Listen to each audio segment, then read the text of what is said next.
Então vamos para nosso estudo. Nós estamos chegando na parte final das doutrinas fundamentais, aquela que trata acerca da doutrina do Espírito Santo, a pneumatologia. Então o pastor Adriano ele tem trazido esses estudos acerca das doutrinas fundamentais e sempre ao final de uma doutrina, então nós estamos aqui na 16ª aula sobre a doutrina do Espírito Santo, e na parte final fica sempre reservado para uma parte que nós chamamos de veneno. São os cuidados que nós devemos ter em relação a coisas erradas, equivocadas ou estranhas direcionadas com a doutrina da qual nós estudamos. Então é importante entender que o veneno ele pode vir de duas formas. Pode ser um veneno em uma grande dose, uma única dose suficiente para matar alguém, ou seja, tem certas heresias acerca do Espírito Santo, tem certos ensinamentos que são fatais em relação à ortodoxia bíblica, ao verdadeiro entendimento, aquilo que a palavra nos fala sobre o Espírito Santo. Mas existem outro tipo de veneno que podem ser ministrados em pequenas doses, que talvez não matem num único momento, mas conforme for consumido, ele pode nos levar à morte. Então nós veremos, dentro dessa parte dos venenos, algo que é dose única, que nós devemos simplesmente nos afastar completamente, e outra parte do estudo está direcionada a essas pequenas doses, que a gente tem que ter cuidado, porque não necessariamente algo que vai nos causar mal de imediato, mas pode nos levar para um caminho perigoso. Então, o veneno em dose única que nós vamos tratar hoje é o veneno das testemunhas de Jeová. Tá? Eu creio que todo mundo aqui deve conhecer o que são, ou já ouviu falar, provavelmente, talvez até tenha tido uma visita na sua casa em relação às testemunhas de Jeová. E nós veremos que essa religião, ela tem um erro fatal em relação à questão da doutrina do Espírito Santo. Então nós vamos ver esse erro, mas nós vamos abordar ela na sua completude. Nós vamos ver aqui um panorama histórico, vamos ver os principais erros, para que a gente saiba que isso é algo a ser não só evitado, mas combatido. O Senhor também nos levanta a combater heresias, a combater movimentos heréticos. Se nós lermos algumas epístolas, como por exemplo a carta de Paulo a Tito, ele fala de maneira bastante clara. Ele orienta Tito a combater os falsos mestres, a ter coragem. Então, esta religião, ou a doutrina dos testemunhos de Jeová, é algo que precisa ser combatido. Então, se um dia algum testemunho de Jeová bater na porta da sua casa, você pega e dá um mata-leão. Não faça isso. Mas você convide para entrar, e aí, cheio de argumento, você diz, olha, eu vou deixar você falar, desde que você também me deixe falar. Então, eu vou cronometrar. Se você falar 1 minuto, eu vou falar 1 minuto com você. Porque eu tenho uma palavra de Deus para ti. E aí você vai explicar por que eles estão errados. E você vai usar a Bíblia para isso. Tá? Então, aqui nós vamos estudar esse veneno que é dose única. Nós não podemos tomar. Se nós tomarmos, nós corremos o risco de morrer. E aqui quando eu falo morrer, irmãos, é eternamente. A morte espiritual é separação eterna com o Senhor, o Deus da palavra, aquele que nos deu esse livro. Certo? Depois, nas próximas 2 quarta-feiras, se Deus quiser, se Deus nos permitir, eu vou trazer um veneno que é administrado em gotas. Ele talvez não faça mal num primeiro momento, mas conforme você vai tomando aquilo, talvez ele te caminhe para um caminho perigoso, que é o movimento carismático e o movimento dos continuistas. Vamos ver que há perigo nesse movimento e é algo que lida diretamente com a doutrina do Espírito Santo. Ok? Então hoje nós veremos o testemunho de Jeová. E aqui, só um resuminho, antes de nós irmos para o estudo de maneira mais completa em relação à doutrina do Espírito. Então, os testemunhos de Jeová, eles dizem que o Espírito Santo é uma força impessoal. Lembra o que o pastor Adriano explicou? O Espírito Santo é o quê? Uma pessoa. A Bíblia deixa isso muito claro. Ele tem vontade, ele toma decisões livres, ele tem intelecto. O Espírito Santo é uma pessoa. É a terceira pessoa da Trindade divina. E os testemunhos de Jeová, eles dizem que não, que é uma força impessoal. Eles rejeitam a sua personalidade e, consequentemente, a divindade do Espírito. Então, na verdade, essa seita designa o Espírito Santo como uma força ativa de Deus. E eles, inclusive, chegam a usar essa expressão na tradução de Gênesis 1 e 2, quando diz que o Espírito Santo pairava sobre a face das águas, o Espírito de Deus. Eles trocaram o termo original por essa expressão. A força ativa de Deus pairava por sobre as águas. Certo? Então hoje nós vamos ver um pouquinho mais detalhado acerca das testemunhas de Jeová. Certo? É bem assim que eles batem, né? Você olha no olho mais, está lá, 2 pessoas lá esperando para te contar uma novidade. E do que trata a doutrina? Então, eu vou dar aqui brevemente um resumo histórico acerca deste movimento. Tem algo que você pode perceber, que muitas vezes uma seita, a grande maioria das vezes, ela nasce com uma pessoa que teve uma revelação especial, ou um entendimento especial sobre algo. Então é aquela pessoa que diz, olha, eu recebi uma visita de um anjo, e esse anjo me contou tais coisas, e esse anjo disse, os mormons foi assim, o islamismo foi assim com Maomé. Então você tem sempre ali uma pessoa que recebeu uma profecia. O adventismo foi assim.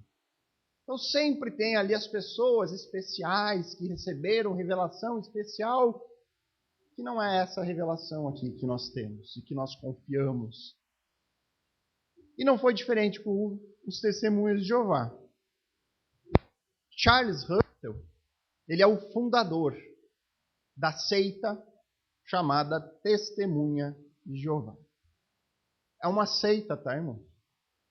É uma seita. Nós não consideramos testemunho de Jeová como irmão em Cristo.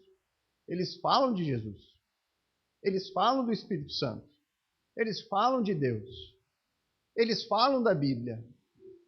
Mas eles não são irmãos. Eles são uma seita. E por ser seita, eles estão perdidos e precisam de evangelismo. Eles precisam conhecer a verdade. E nós precisamos ter clareza quanto a isso. Tá? Charles Russell, ele é o fundador do Testemunho de Jeová. E ele nasceu nos Estados Unidos, no estado da Pensilvânia, lá em 1854. E Russell ele tinha uma particularidade em relação à doutrina cristã.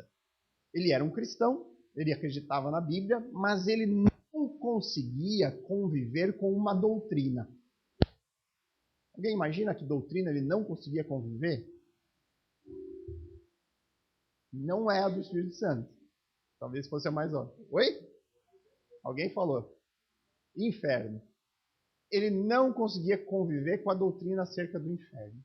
Para ele não cabia na cabeça dele a ideia de um tormento eterno. Ele não conseguia conviver com isso. E aí, ele acabou simpatizando com um movimento que também exclui a doutrina do inferno no padrão bíblico ortodoxo, a ideia de um lugar eterno de tormento.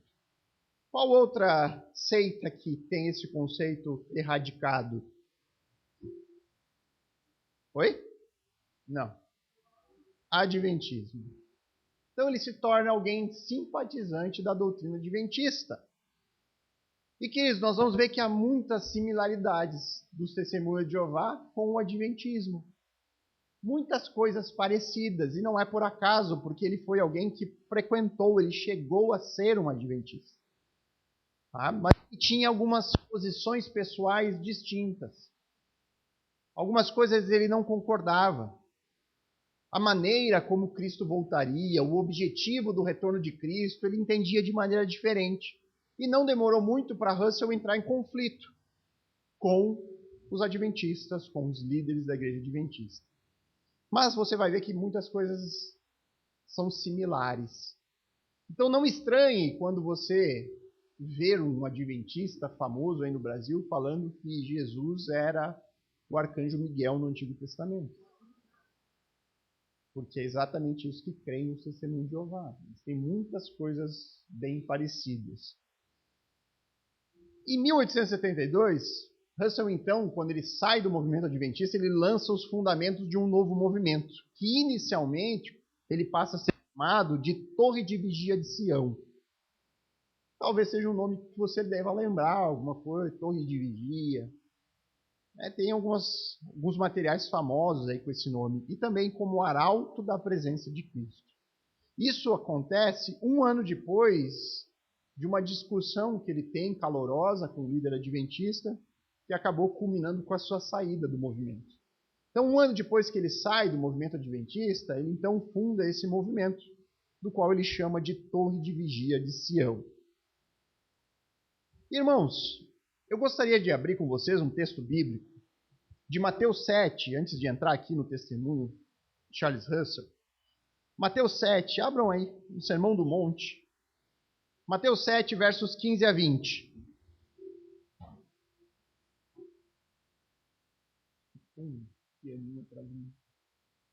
Pra frente, tá bom? O som tá bom, irmão?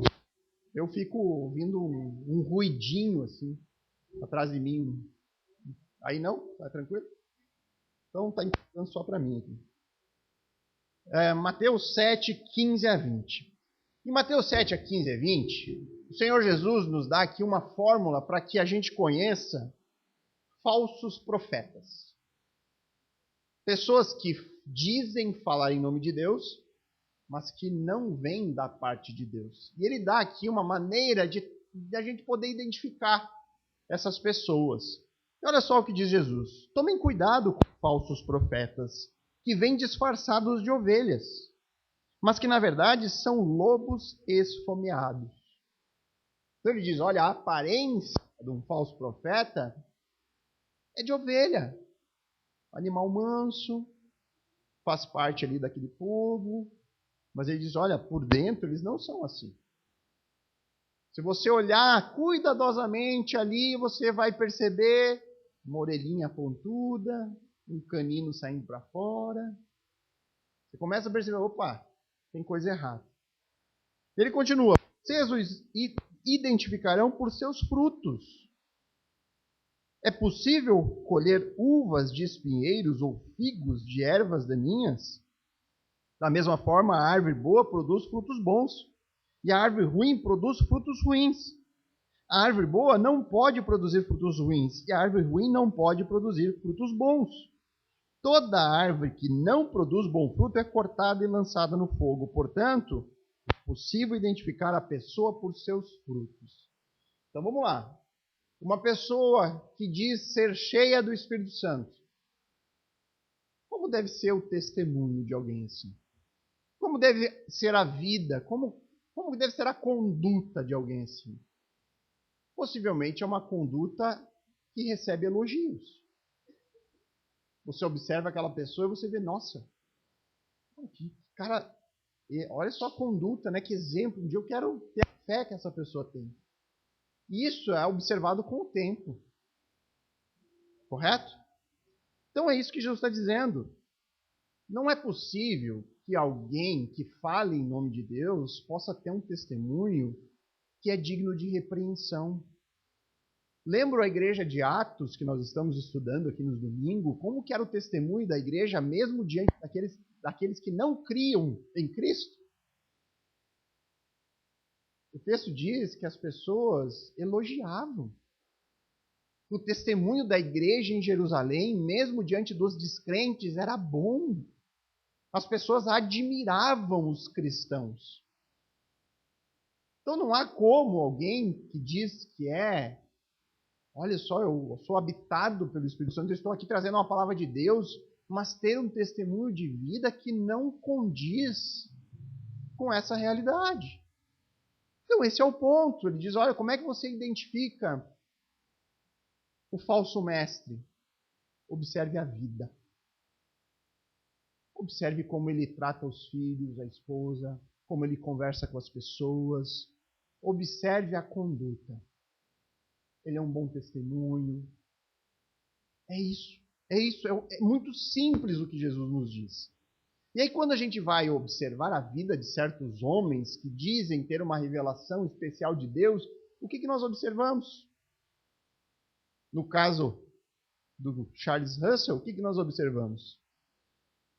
Ele casou-se em 1879, foi levado ao tribunal por sua esposa por conta de maus tratos. A esposa abandona ele em 1887 e ele se divorcia dela em 1913. Um homem envolvido em diversos escândalos financeiros nos Estados Unidos. Poderia ser uma perseguição contra ele? Às vezes acontece. Um homem de Deus ser perseguido e receber falsas acusações. Mas não parece ser o caso aqui. Existe o relato do julgamento, existe o testemunho da mulher dele. Existem diversos processos movidos por o uso indevido de recursos movimentados pela igreja naquele tempo que ele administrava. Então é o tipo de testemunho que nos liga um alerta. Opa! Será que é ovelha mesmo? A conduta não parece ser condizente. Então isso tem que ser levado em conta. O testemunho. Charles Russell, ele morreu no dia 9 de novembro de 1916. E aí ele foi substituído por um juiz chamado Joseph Rutherford. E esse homem aqui, ele vai fazer ainda mais, ele vai fazer a igreja, o movimento dos testemunhos de Jeová, ter um impacto muito grande dentro dos Estados Unidos. Ele vai atuar de maneira ainda maior do que Russell no passado. Rutherford, ele excedeu em muito a atuação do Russell, fundador da seita, e logo no princípio da sua gestão ele fundou uma revista chamada Despertai. Essa revista existe até hoje, ela é publicada até hoje, irmãos. Para você ter uma ideia, de acordo com o próprio site dos Testemunhos de Jeová, que é o jw.org, não precisa acessar, tá, irmão? Eu estou falando aqui da onde vem a fonte é deles mesmo, tá? Essa revista conta com uma tiragem anual de 280 milhões de exemplares por ano. Ela é publicada em 211 idiomas diferentes. Você está entendendo o tamanho do estrago que isso pode causar? Em mentes desprovidas de conhecimento, de entendimento. Isso é muito perigoso. É por isso que nós temos que aprender. Entender que isso é uma seita que precisa ser combatida. A gente precisa, se a gente conhece alguém, abrir os olhos da pessoa que está envolvida nesse tipo de movimento. E mostrar o que a Bíblia de fato fala. Com a esperança de resgatar essas almas. De mostrar o que a palavra de fato ensina. Rutherford também ele vai morrer no dia 8 de janeiro de 42, já com seus 72 anos de idade. Com a morte dele, assume-se Nathan Knorr, e ele assumiu a liderança então dessa seita. No início do seu mandato, ele escreveu um ensaio, um artigo, com o título Testemunhas de Jeová dos Tempos Modernos. É daqui que surge então o nome, pela primeira vez, o nome Testemunha de Jeová. Surge agora, tá? Nesse momento. E ele escreve lá a seguinte afirmação: Deus Jeová é o organizador das suas testemunhas sobre a terra. E prosseguindo, ele diz que o nome da organização deriva-se da passagem de Isaías 43:10, que diz: Vós sois minhas testemunhas, diz Jeová. Então é agora que surge o nome, os testemunhas de Jeová, com base no texto de Isaías. Já em 49, você vê que em pouco tempo, é questão de um pouco mais de uma geração depois de Russell. Então vamos dizer assim, 70 anos, então uma geração e pouquinho. Os testemunhos de Jeová já estavam fazendo um estrago enorme nos Estados Unidos. De tal forma que as igrejas evangélicas, protestantes, americanas, emitiram um alerta em relação a eles. Eles procuravam, os testemunhos de Jeová, alcançar pessoas de dentro das igrejas. Eles estavam indo pescar evangélicos para o movimento. E aí, então, em 49, no Anuário das Igrejas Americanas, eles colocam um alerta sobre eles. E eles dizem, as testemunhas de Jeová têm grupo em quase todas as cidades dos Estados Unidos. Olha só como foi um crescimento enorme. Em pouco tempo. Bem como em outras partes do mundo, eles já tinham expandido, estavam além dos Estados Unidos. Com o propósito de estudar a Bíblia, não fazem relatório de seus membros, nem anotam a assistência às reuniões, reúne-se em salões alugados e não constrói templos para seu próprio uso. Naquele tempo, esse era o procedimento. Mas aqui é só para mostrar o quanto ela se desenvolve de maneira muito rápida e alcança multidões. Já estavam ao ponto das igrejas americanas dizer que eles já estavam em todas as cidades, já tinham ido para outros países, e que era para os evangélicos abrirem os olhos. Era um movimento herético, já era considerado uma seita, e que então deveríamos ter cuidado. Certo, esse é um resumo, um panorama histórico acerca dos testemunhos de Jeová, só para você ter uma ideia. A ideia é que em uma única aula eu não vou poder expandir muito além disso. Certo? Então a gente vai ver agora as doutrinas. O que eles creem acerca da Trindade, acerca de Cristo, acerca do Espírito, para que a gente possa ter convicção de classificá-los como um movimento herético. Então vamos lá, primeira doutrina da Trindade. Nós, cristãos evangélicos, nós cremos que a doutrina da Trindade ou da triunidade divina, a ideia de termos um único Deus em três pessoas, é algo que nos distingue daquilo que nós consideramos como ortodoxo. Então, se alguém se diz cristão, mas não crê na Trindade, nós já colocamos ele em um patamar de seita, de heresia. Por quê? Porque isso corrompe uma verdade fundamental nas Escrituras. Isso vai contra algo fundamental na Bíblia. Então, nós rejeitamos. E aqui, irmãos, eu procurei colocar afirmações que estão no próprio material doutrinário deles. Tá? Eu não estou trazendo aqui algo que um autor evangélico escreveu sobre o Testemunho de Jeová.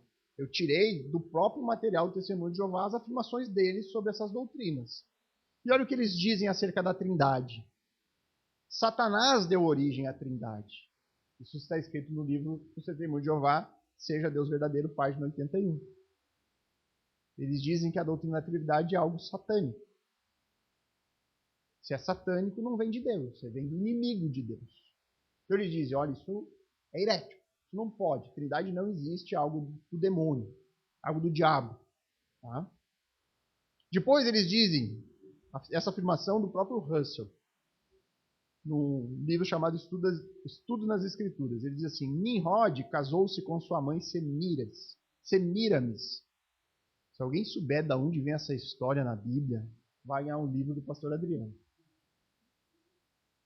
Hã? Alguém sabe?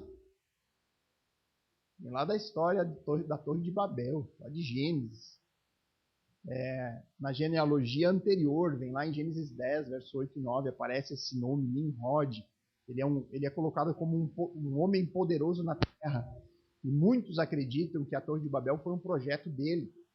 E aí em livros que não são bíblicos, que são livros históricos extra-bíblia, esse nome Semíramis é provavelmente um nome grego para a rainha da Síria.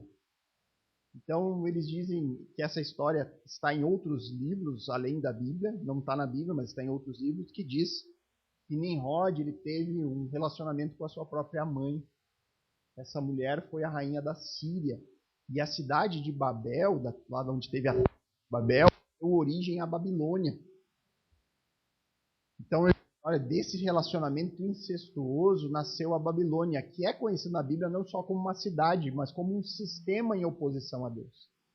Então, quando o Russell ele usa essa história, ele está dizendo assim daquilo que é mais grotesco contra Deus. Então, ele diz, olha, foi uma obra de Nimrod e a sua mãe. Eles deram à luz essa doutrina. Então, ele está dizendo assim, olha, é algo completamente fora das Escrituras, é algo demoníaco. Essa é a opinião dele sobre isso.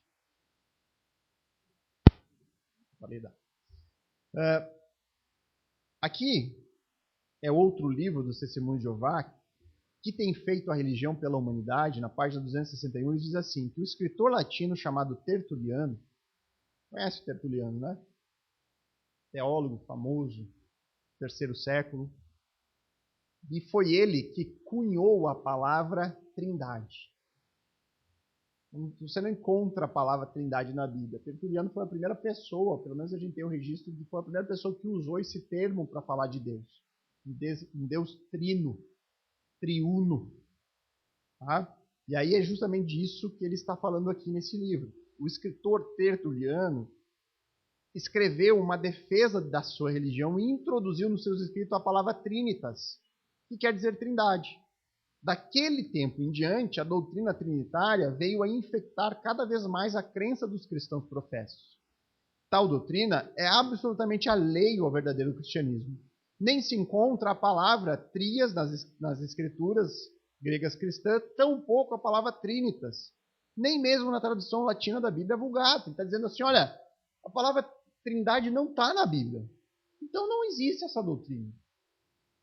Bom argumento, né? O que você acha? É um bom argumento dizer que não tem a palavra trindade na Bíblia, ela deve ser rejeitada? Então a gente deve dizer então que a gente deve rejeitar a teoria da gravidade, que foi só Isaac Newton que falou dela. Não, Isaac Newton só sistematizou e decifrou uma lei universal, da lei da gravidade. Então não é porque não está na Bíblia que ela não existe lá. O nome que foi dado posteriormente pelos teólogos. Tá? Então esse é o argumento dele. O termo trindade não está na Bíblia, foi cunhado por Tertuliano e graças a ele isso se tornou popular. Tá? Ele é o culpado. Esse é o mesmo argumento usado pelos espíritas. Tá? É o mesmo argumento, que foi Tertuliano que forjou a doutrina e que espalhou essa doutrina. Não é bíblica, segundo eles. Não é bíblica mesmo, irmãos? Nós estamos aqui ao longo de várias semanas. Nós já vimos a pessoa de Deus Pai, já vimos a pessoa de Deus Filho e já vimos a pessoa do Deus Espírito. Nós vimos aqui. Então aqui eu não vou elaborar, eu não vou trazer tudo aqui detalhadamente, até porque não daria tempo. Já é 8h30, né? Trindade das Escrituras. Trindade aparece na criação do homem. Conclusão divina quanto à capacidade do conhecimento do homem a respeito do bem e do mal. Aparece em Gênesis 3. Aparece na confusão de línguas lá na Torre de Babel. A Trindade aparece. No chamado de Isaías. No batismo de Jesus lá no Jordão, as 3 pessoas aparecem lá. Na grande comissão. Na distribuição dos dons espirituais em 1 Coríntios, que nós vimos aqui nas aulas, na bênção apostólica, a bênção apostólica ela é dada em nome da Trindade, Deus Pai, Deus Filho e Deus Espírito Santo. A descrição paulina da unidade da fé, de Efésios 4, a Trindade aparece. Na eleição dos santos, em 1 Pedro, você tem de novo.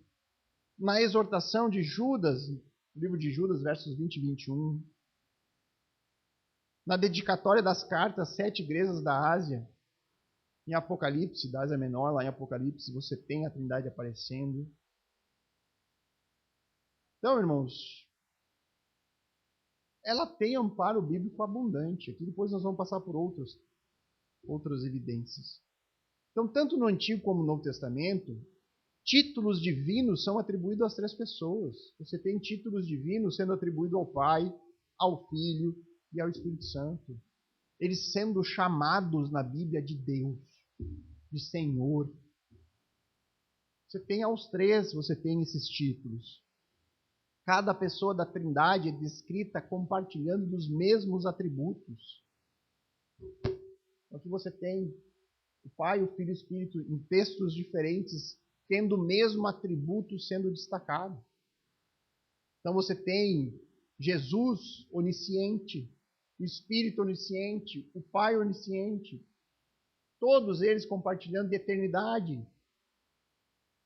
de onipresença. Então você tem atributos divinos atribuído aos três ao longo da Bíblia. Olha quantos textos são aqui, irmãos. Nós poderíamos aqui passar algumas semanas só estudando sobre isso. Só estudando sobre isso, olhando os textos. Mas isso já foi feito, então não precisamos refazer. Certo? Então é isso. Esse é o perigo de rejeitarmos a doutrina da Trindade e, consequentemente, rejeitarmos o Espírito Santo como sendo uma pessoa da divindade. Nós estamos rejeitando a Bíblia, nós estamos rejeitando a revelação de Deus. É possível, irmãos, sermos salvos se rejeitarmos a Trindade? Não tem. Sobre Cristo, rapidamente.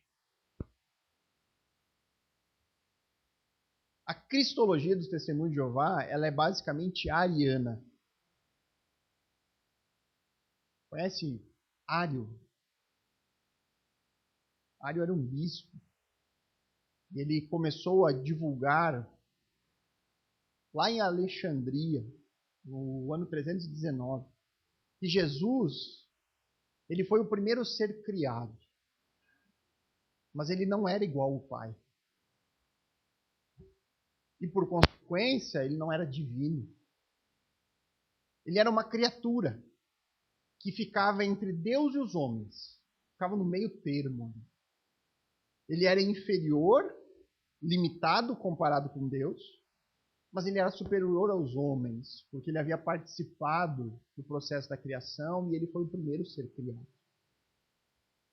E já em 325, no Concílio de Nicéia, naquele tempo, eles consideraram o arianismo uma heresia. Então você vê que o arianismo, condenado no passado, ele permanece vivo. Está vivo ainda nos Testemunhos de Jeová.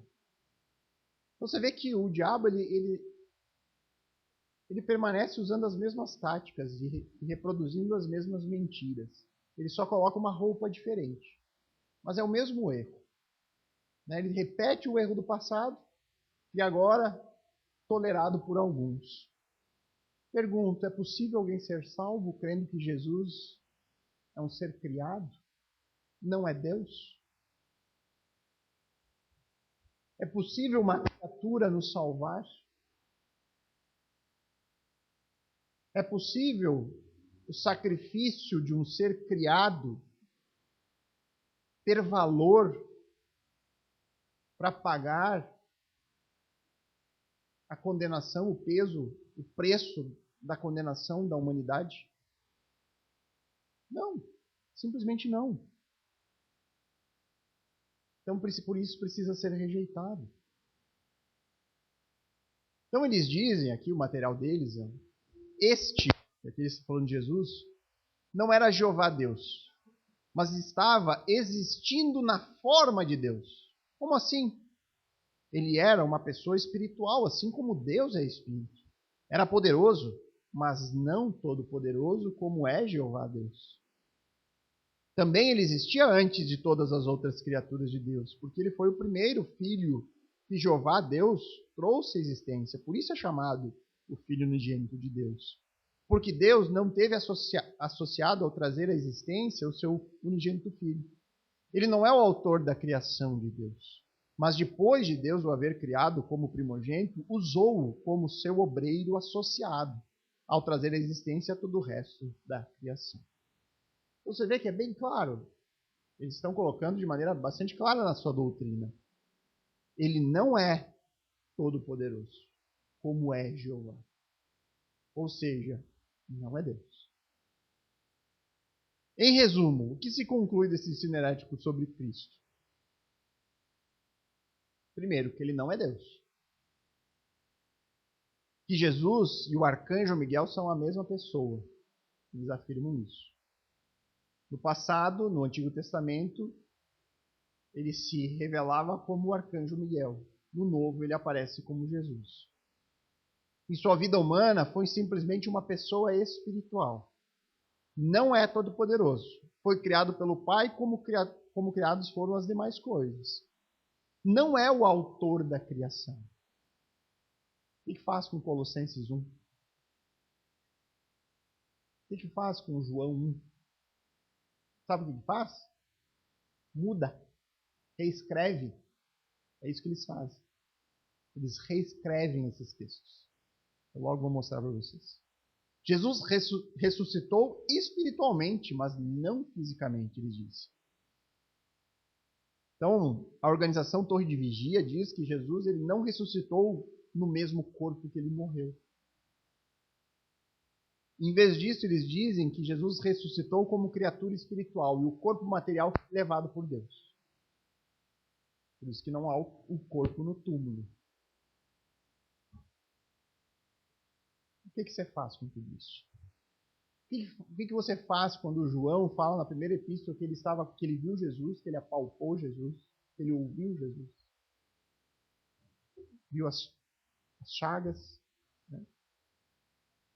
Então, o testemunho geral das Escrituras, qual que é? Cristo é Deus. Isso é muito claro na Bíblia. João 10, João 5, Apocalipse. Nós estamos estudando Apocalipse no curso de Escatologia. João, ele pega o tempo todo e iguala Deus a Cristo. Uma hora Deus está no trono, outra hora Jesus está no trono. Daí ele chama Deus de Todo-Poderoso, ele chama Jesus de Todo-Poderoso.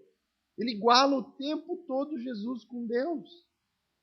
Tipo, é insustentável biblicamente isso. É insustentável. Cristo é todo-poderoso. Cristo não foi criado porque ele é eterno. Cristo é o autor da criação. E aqui, muitas outras textos aqui que a gente pode comparar. Irmãos, se vocês quiserem, depois eu compartilho esse material, tá? Não vou conseguir debruçar todo ele, mas tem todos os textos, a comparação, onde no Antigo Testamento é falado de Jeová e se cumpre na pessoa de Cristo no Novo. Então você tem ali a referência clara, iguala Deus com Jesus. Atributos inerentes a Deus são relacionados com Cristo. Tá? Ele é o chamado primeiro e o último, o Senhor dos senhores, o Senhor de todos e Senhor da glória, Rei dos reis, juiz, pastor, cabeça da igreja, verdadeira luz, fundamento da igreja, o caminho. E tem mais títulos aqui. A vida, o perdoador de pecados. Perdoador de pecados, é possível uma criatura ser chamada disso? Lembra quando Jesus falou que perdoava pecados? O que os religiosos disseram dele? Como que um homem pode perdoar pecados se só Deus pode perdoar? Como que Jesus não afirmou a sua divindade? Enfim, todos os textos aqui. Eu já estou adiantado no horário. Fazia tempo que eu não ensinava na quarta, né? Vocês que aguentem, né, dona Luísa? Aguentem. Né? Não tem problema. Agora, aqui que eu queria chegar, tá, irmãos? Aí eu vou parar aqui no estudo. Jesus, o verbo divino. Por quê? Porque em João 1 é claro e direto. Como é que a gente vai contestar a palavra que fala de uma maneira tão clara? Abram aí as suas Bíblias em João 1, para que você possa acompanhar.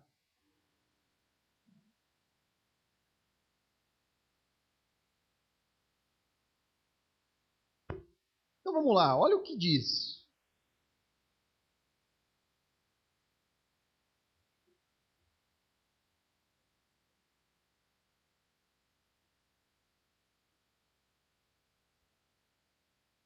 João 1, tá? Ali no primeiro versículo de João 1.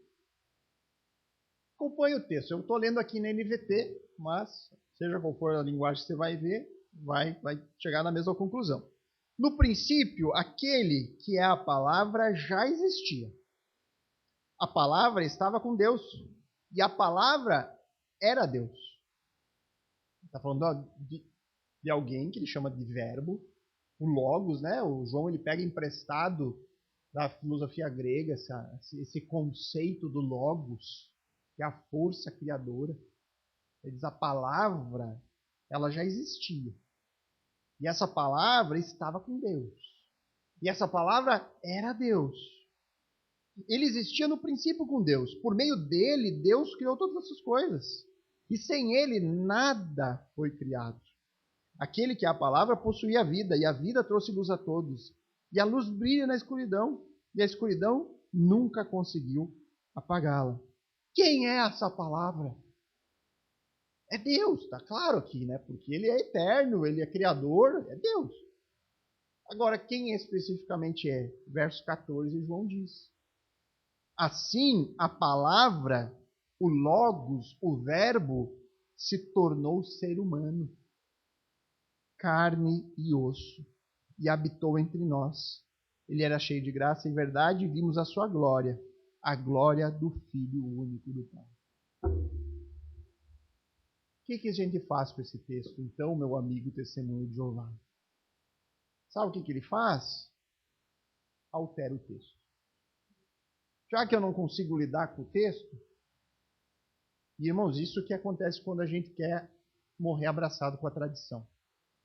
Quando você tem uma convicção pessoal de algo, e você se agarra nessa convicção com toda a sua paixão, se a Bíblia disser algo contrário àquilo que você crê, e você ama aquela crença de todo o seu coração, você vai lutar contra a Bíblia.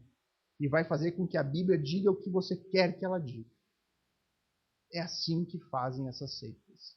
Se a Bíblia não diz o que eu quero que ela diga, eu vou fazer ela dizer. E aí então eles alteraram. Eles reinterpretaram. Eu até coloquei aqui como tradução, mas não é uma tradução. Os testemunhos de Jeová nunca tiveram um tradutor da Bíblia. Eles nunca fizeram uma tradução. Mas eles vendem essa ideia de que a versão que eles usam é a melhor tradução do original. E aí então, na tradução do Novo Mundo, que é a tradução editada e publicada pelos Testemunhos de Jeová, na versão deles, eles forjaram, onde se lê em João 1:1, no princípio era a palavra, e a palavra estava com Deus, e a palavra, eles colocam, era um Deus. Era um Deus. Eles colocam um Deus, Deus minúsculo. Não é mais Deus. Era só um ser semelhante, mas não tão poderoso.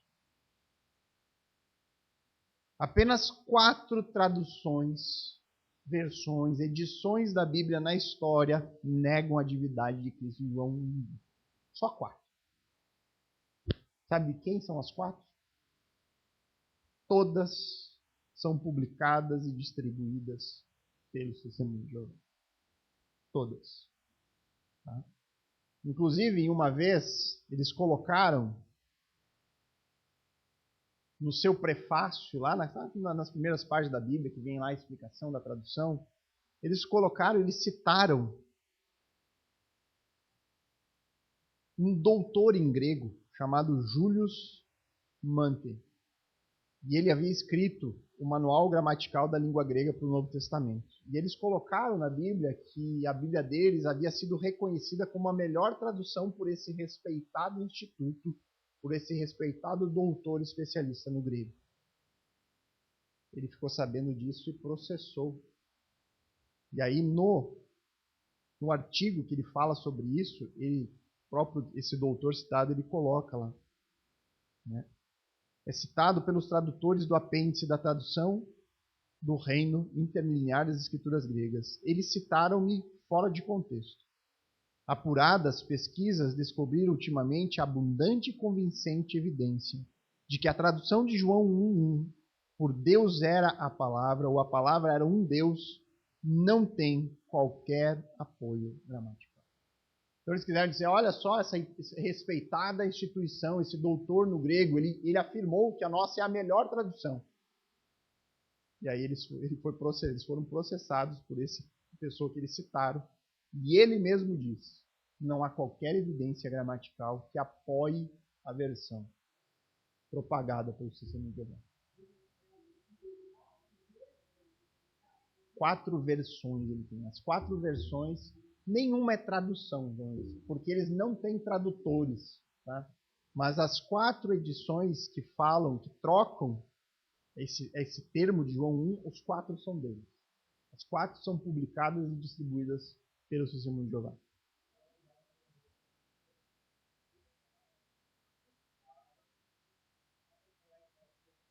Exatamente. Para fazer com que ela diga aquilo que eles querem que ela diga. Tá? Total.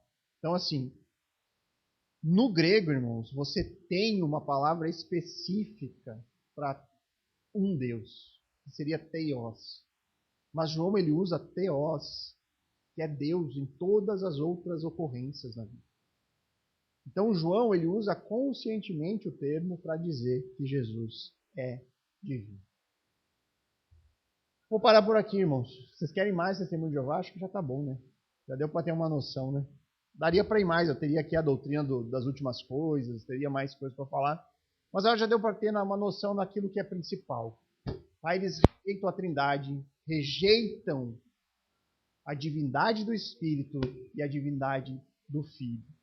Então, ao rejeitar isso, devem ser enquadrados como seita, movimento herético que precisa ser combatido.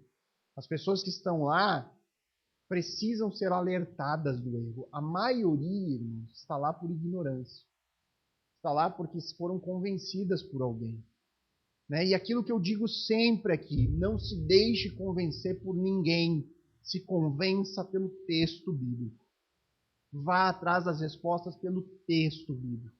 Não pelo aquilo que o pastor falou, por aquilo que o líder falou, mas pelas escrituras.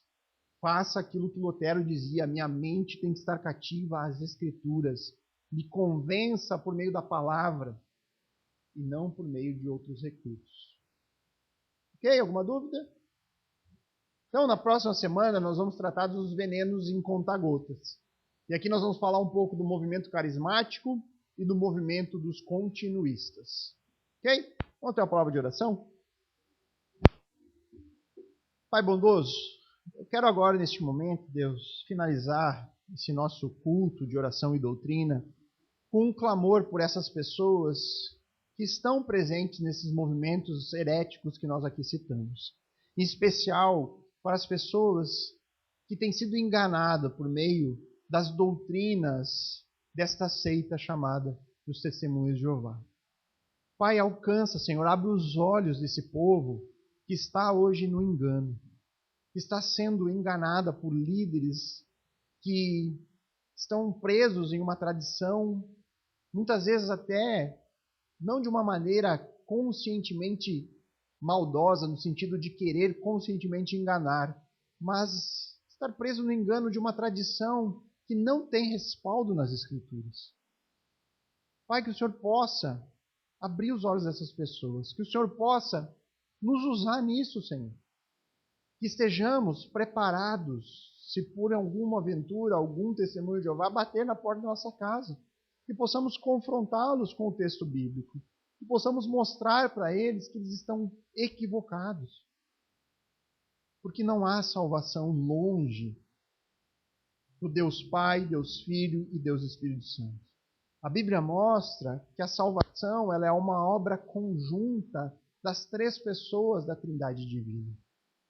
O Deus Pai que nos elege, o Deus Filho que nos redime e o Deus Espírito que nos convence e que nos sela até o dia da nossa redenção e da nossa glorificação definitiva. Pai, que possamos nos lembrar deles nas nossas orações diárias e levantarmos um clamor santo por essas pessoas, para que elas possam sair dessa escuridão e desse engano e serem direcionadas para a luz do Senhor, que é encontrada nas Escrituras e somente nas Escrituras. Obrigado, Pai, pelo tempo que tivemos. Louvado seja o Senhor. Nós oramos em nome de Cristo. Amém.